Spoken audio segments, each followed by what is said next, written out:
On a day like this, there is no excuse.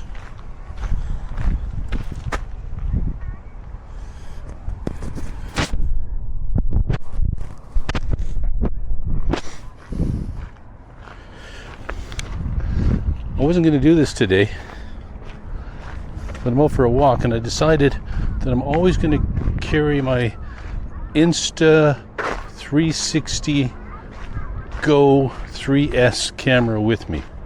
I said that's slow because it's my favorite camera. Ever since I started this channel, it's the only camera I've used on this channel. It's perfect for this. Probably a lot of other things too. So start with this. The only thing that'll start with this. The only thing that'll make things better for you is your relationship with yourself. That's good. That's real good.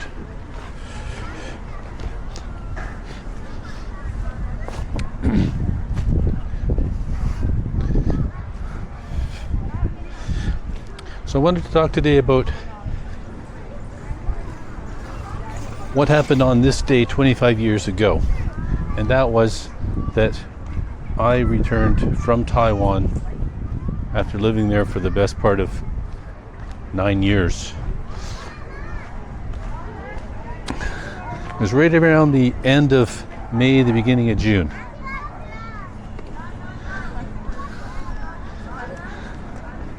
And I remember taking my bike apart in Banqiao and putting it in a box, and by the time I was finished, I was completely drenched in sweat. And I came back to Canada. It was so pleasant. I complain a lot about Canada here, but only about the weather and the inconvenience. Today we got awesome weather, so just makes me happy.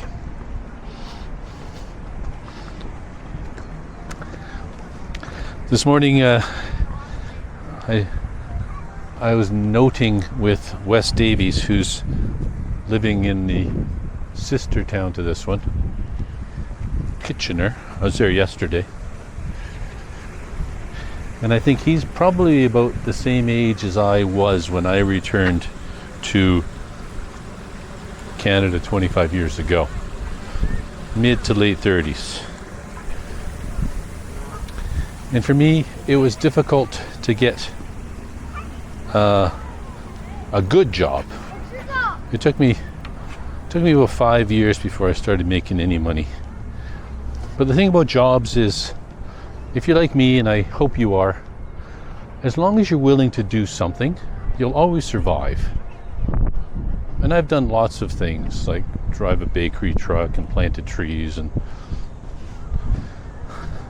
my career path has been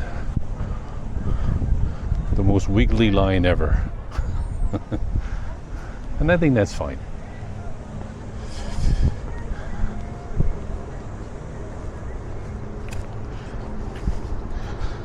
I suppose that's why I have such a low opinion of the stew bums and the riffraff that you see around town. They've essentially just given up. If they're willing to work, to do something, they wouldn't have to be begging on the street for coins. But I didn't really come here to talk about that.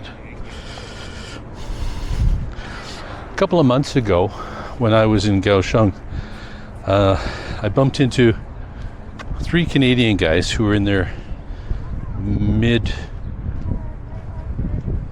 30s to mid 40s, somewhere around the 40-year mark. And they'd all been in Taiwan for about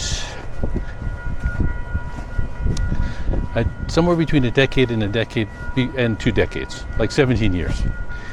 And I thought, first of all, that would be me if I had stayed in Taiwan. I would have been essentially, I don't know if you ever heard of this, called the Peter Pan syndrome. It's where children never grow up. That's what I've always found with friends and people I've met in Taiwan who never left.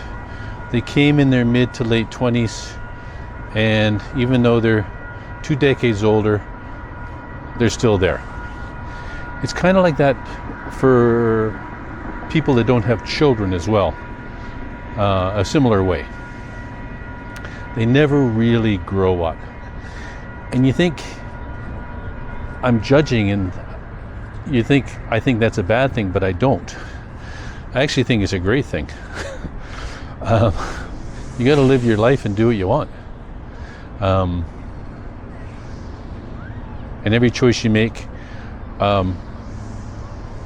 you're cutting off other choices, but there's no right or wrong way. You need everybody.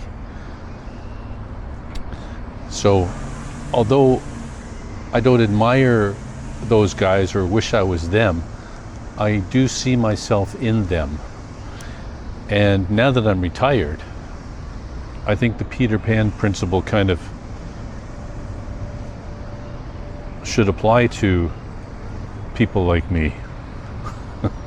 Retired people without responsibilities.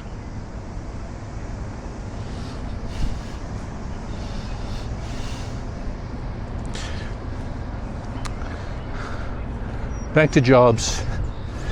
My father gave me one piece of advice when I was, I think, still a university student.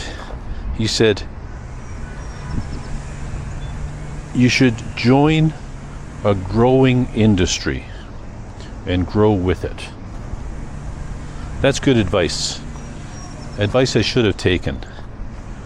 I should have gone into computers. I should have.